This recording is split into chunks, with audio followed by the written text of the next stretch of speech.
Hello, my name is Scott Dugan. I am currently enrolled in Automotive 111 Engine Repair and Rebuild at East Los Angeles College.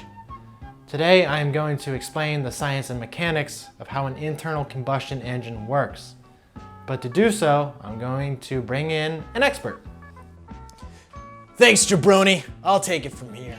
What's up, gearheads? Do you like heavy metal? Do you like hauling ass? Cool beans, me too. I'm Scotty Rotten, lead guitarist of the band Dead Cylinder.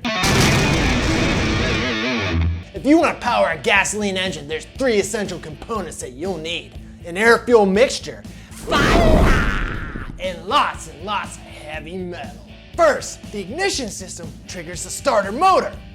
That's metal! The motor engages the pinion gear. That's metal too! Then the engine's flywheel to start the 4-stroke cycle. The flywheel drives the crankshaft that powers the connecting rods and pistons. That's metal! The crankshaft also has a pulley that connects it to the camshaft using a timing belt or chain. Now that's heavy metal!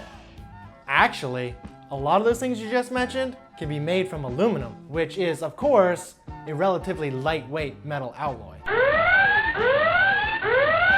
Whatever, nerd. Beat it. You're gonna be late for Hogwarts. Once the 4-stroke cycle begins, the camshaft opens the intake valve, and the air-fuel mixture is drawn into the engine cylinder by a piston on the intake stroke. The air-fuel mixture gets compressed by a piston on the compression stroke, where it then gets ignited by a spark plug, causing an explosion, forces the piston back down for the power stroke. Power Stroke was the name of the band I used to play guitar in, but we broke up.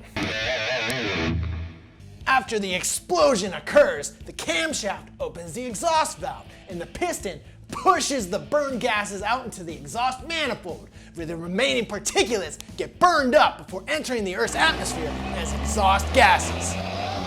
The better an engine can breathe air in and out, the more powerful and efficiently it'll run. Don't smoke, kids. 4 complete strokes equals 1 revolution. Most engines idle at around 800 revolutions per minute.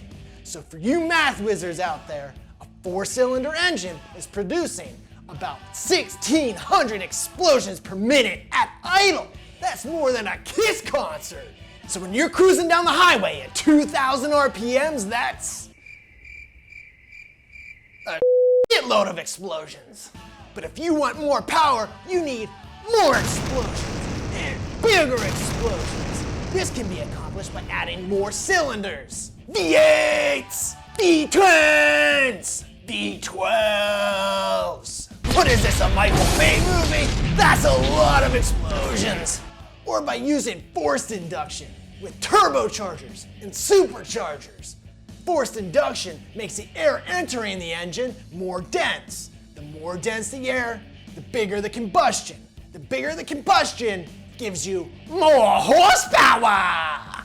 Well, kind of. A larger displacement of air in the cylinder will actually produce more torque. Torque is a unit of force measured in foot-pounds. What you would do to find your horsepower is take your torque, multiply it by your RPM, and divide that by 5,252, and that's your horsepower. I knew that.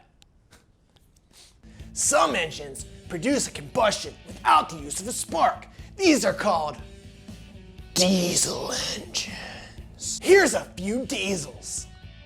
A diesel engine functions the same as a gasoline engine, except it uses a much higher compression. This highly compressed gas can reach temperatures inside the chamber of up to 1,300 degrees Fahrenheit. The diesel fuel is injected directly into the combustion chamber where it explodes on impact. There you have it, folks. The science and mechanics behind how an internal combustion engine works. I would like to thank Mr. Rotten for all his wisdom and insight today, and lack thereof. Hopefully you learned something from this, and get out there and get wrenching.